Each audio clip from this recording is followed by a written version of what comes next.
She said she's magical, mystical, a powerful wonder girl. According to a new study conducted by Reactin, nearly half of Canadian adults report being affected by seasonal or year-round allergies. Not only is half the population suffering, but the results found most allergy sufferers feel their symptoms have a negative impact on their emotional well-being.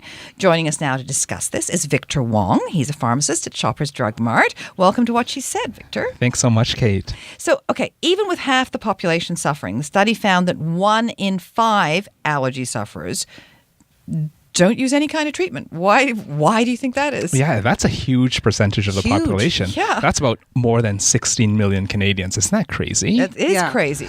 Yeah. Well, there's a lot of reasons why people don't use medications. I mean, first of all, sometimes people don't even know if it's allergies. So the symptoms between allergies and colds are very similar. I mean, you get the stuffy nose, the runny nose, itchy, watery eyes. So oftentimes people confuse it for being a cold, and so they self-diagnose it. Right. That Dr. Google again. That's right. And another reason is because they get aisle anxiety.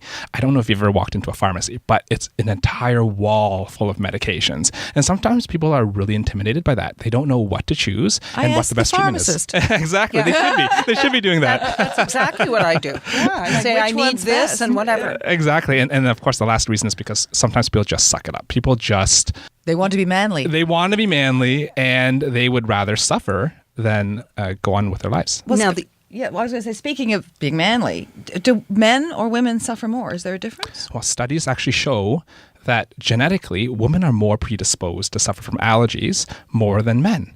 And this actually has to do with the immune response. So women are genetically more prone to have a sensitive immune response, thus causing them to actually have more allergy symptoms. And a study actually showed that women going through menopause at that time were many times higher than men in terms of being hospitalized for asthma and other conditions like that. Typical. Everything goes at the same time. and is there a higher percentage of women or men who don't seek treatment? Well, that one's different. Yeah. So they actually show that men are yeah. less likely to talk to their Another thing doctors. that I've heard from people, because I had nothing.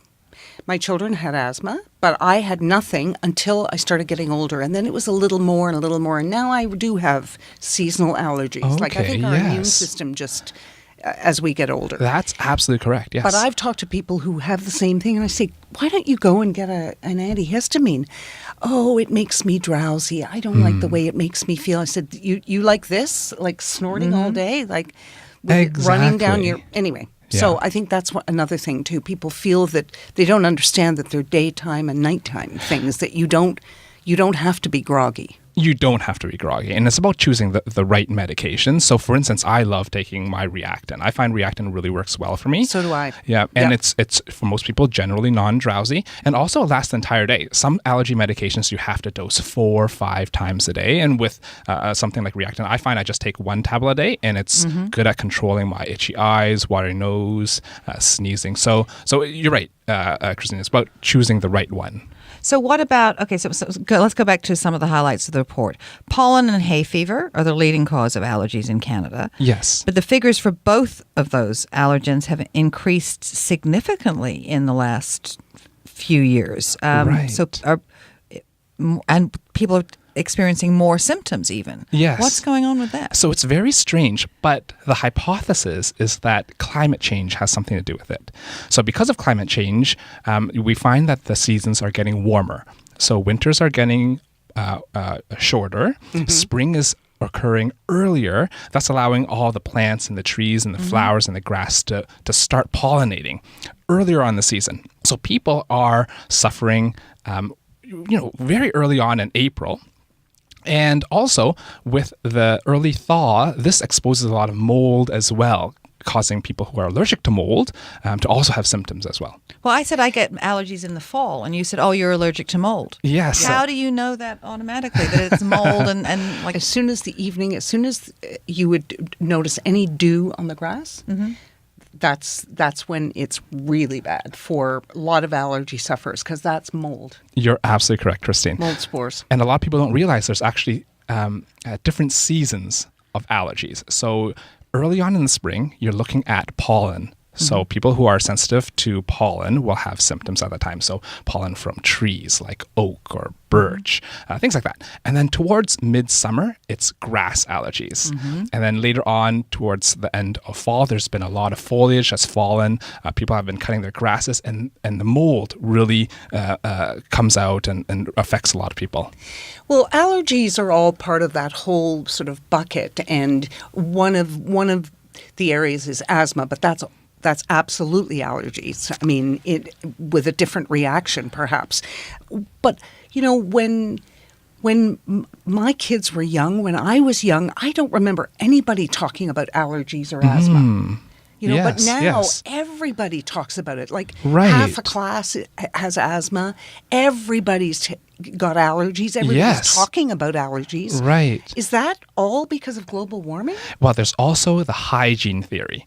So as you've noticed, Christine, so a lot of people have seasonal allergies now. A lot of people also have food allergies. I mean, back in the day, people didn't even talk about peanut allergies. No. I was taking my peanut butter sandwiches to school. And nobody, I never even heard of anaphylactic shock. Yes. So the hygiene theory is that because of both antibiotic use early on in livestock and things like that, and also because we are more and more clean in the developed world, we find that the immune system is developing differently. And perhaps that has led to a rise in allergies in all types among individuals, children and adults. I believe that we should, my kids were out in the garden and doing it. I was like, go eat a pound of dirt by the time you're 10. Get all the mosquito bites that you can now. Everything, get it all over with young. Because I think people can be too clean. I think we wipe out our body's immune system response if we never experience those germs. Right. Yeah. That's the theory. You're absolutely correct. Yeah. My pediatrician, every time they got a fever, would say, "Great, another 3 things there." They learned to cross it off the list. But let me ask you. Let's go back to Reactin. Yes.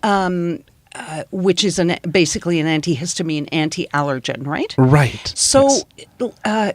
In terms of safety, if I were to have allergies for a whole month, something that might concern some people who don't like too much medication, and I don't know what, depending on whether it's daytime, nighttime, is it how many hours? Yeah, so Reactin itself lasts for a whole 24 hours. Okay. And you hit on a good point about safety. So a lot of people are afraid of taking medications in general. Yeah. But I do want to let everyone know that medications like Reactin are extremely safe. Right. And it's actually recommended to take the medication early, so early before the symptoms start. Because so you would take it as a preventative measure? That's right. When you see the leaves come out, you just start to take one a day just... Yes, and that's how I take mine too. Really? So at the beginning of allergy season, the pollen is really out in the air, especially on amazing days like we've had this week. Bright, sunny days, right. Clear skies, light breeze. You want to take it early on. Light breeze. And wind, yes, that's right. And I take it on a daily basis because you really want to stop this histamine reaction from even starting. And prevention is actually better than cure. So would it be okay, healthy? Would it be fine for me to take it for a month? Absolutely healthy. And no side effects? No side effects, no. Yeah, Awesome. it's very, very safe. Now, this is neat. Reactin has started an online petition to make the allergy emoji a reality, and they've got a picture of it here. I guess you have to. There's what is it? The Unicode consortium that controls all emoji making. That's right. I mean, everyone loves emojis. Yeah. I find myself using emojis almost every single day, and it's really strange. It's almost as though the world has gone back to using hieroglyphics to communicate instead of real words. So it's a little emoji with watery eyes, flowers and grasses and leaves beside it. Tissue coming out of the nose, and the hashtag is allergy feels. Yes. Because we're all about feels these days too, right? So, I mean, how do they know if this becomes a reality? When will we know? Well, we have a petition going on. Okay. And this petition is to collect names, so you can sign up on change.org and just look up hashtag allergy feels. And if we get enough petitions and enough signatures, hopefully Unicode's consortium will add this to the number of emojis that we have. And you've already designed it for them. That's right. Yes. So cute. So cute. It's a lot of fun. Victor, where can people go to learn more about managing their allergies? Right. So there's two main websites. So you can go to Asthma Canada. asthma.ca. That's a great website, great resource, and also reactant.ca to find out more information about how to manage allergies. Well, that's awesome. Victor Wong, thank you very much for joining us Thanks. today. Thank you so much. Well, she said